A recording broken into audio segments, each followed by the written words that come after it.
اسلامی تاریخ کے بالکل ابتدائی دور میں علم کی سچائی کو پرکھنے کا ایک ایسا زبردست طریقہ موجود تھا جو آج بھی ہمیں حیران کر دیتا ہے۔ تو آئیے ایک ایسی ہی کہانی پر نظر ڈالتے ہیں جو صرف ایک واقعہ نہیں ہے بلکہ سچائی کی تلاش کا ایک لازوال سبق ہے۔ یہ سوال ہمیں ایک ایسے دور میں لے جاتا ہے جہاں معلومات کی صداقت سب سے اہم تھی۔ یہ صرف سنی سنائی باتوں پر یقین کرنے کا زمانہ نہیں تھا، بلکہ علم کو اصولوں کی کسوٹی پر پرکھنے کا دور تھا۔ آئیے دیکھتے ہیں کہ یہ سب کیسے ہوتا تھا۔ اچھا، تو ہماری کہانی کے جو مرکزی کردار ہیں وہ دو اہم شخصیات ہیں، ایک بہت ہی مخلص شاگرد ابن ابی ملیکہ اور اپنے وقت کے عظیم عالم عبداللہ ابن عباس۔ ان دونوں کے درمیان ایک عام سی نظر آنے والی گفتگو نے علمی دیانت کی ایک ایسی مثال قائم کی جو آج بھی مشعل راہ ہے۔ اب دیکھیں، ابن ابی ملیکہ کی درخواست صرف یہ نہیں تھی کہ ایک کتاب لکھ دی جائے، نہیں، یہ اس سے کہیں بڑھ کر تھی۔ یہ ایک طرح کا چیلنج تھا، ایک التجا تھی کہ علم کے سمندر سے سچ کے موتی چنے جائیں اور ہر وہ بات جو مشکوک ہو یا غیر مستند اسے چھان کر الگ کر دیا جائے۔ یہ خالص علم کی ایک زبردست پیاس تھی۔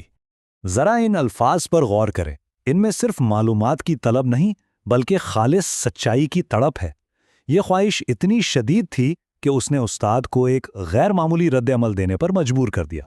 تو جب درخواست اتنی غیر معمولی تھی تو ظاہر ہے اس کا جواب بھی غیر معمولی ہی ہونا تھا۔ اب ہماری توجہ اس عالم کے رد عمل پر جاتی ہے اور اس بلند معیار پر جو انہوں نے سچائی کو پرکھنے کے لیے قائم کیا۔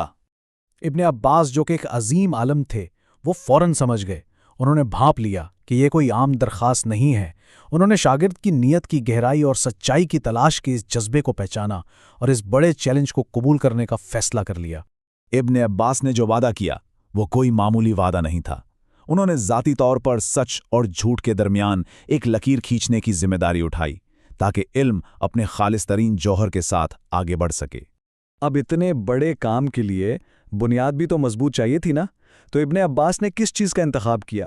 انہوں نے حضرت علی کے فیصلوں کو چنا۔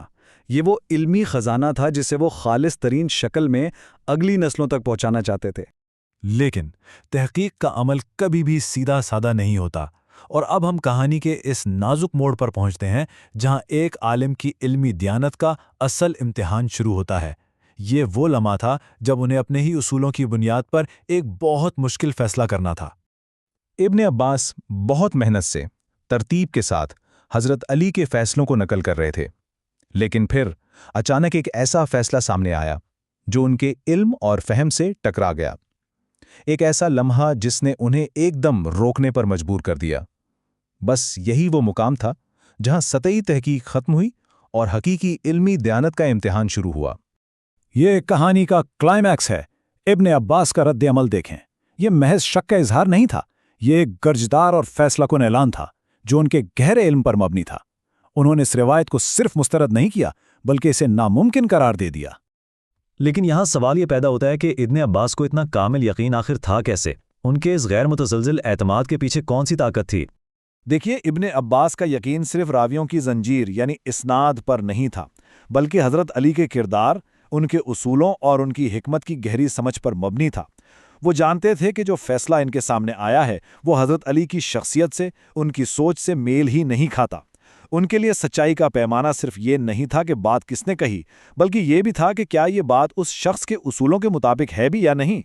تو یہ تاریخی واقعہ ہمیں دانشورانہ ایمانداری کے بارے میں چند بڑے زبردست سبق سکھاتا ہے۔ جیسا کہ ابن عباس نے ہمیں دکھایا، سچائی کی تلاش صرف حقائق اکٹھے کرنے کا نام نہیں ہے، بلکہ کردار اور اصولوں کی بنیاد پر ان حقائق کو پرکھنے کا نام ہے۔ یہ سوال آج بھی اتنا ہی اہم ہے جتنا 1400 سال پہلے تھا۔ آج جب ہم معلومات کے طوفان میں گھرے ہوئے ہیں تو کردار اور اصولوں کی بنیاد پر سچائی کو پرکھنے کا یہ قدیم معیار شاید پہلے سے بھی کہیں زیادہ ضروری ہو گیا ہے۔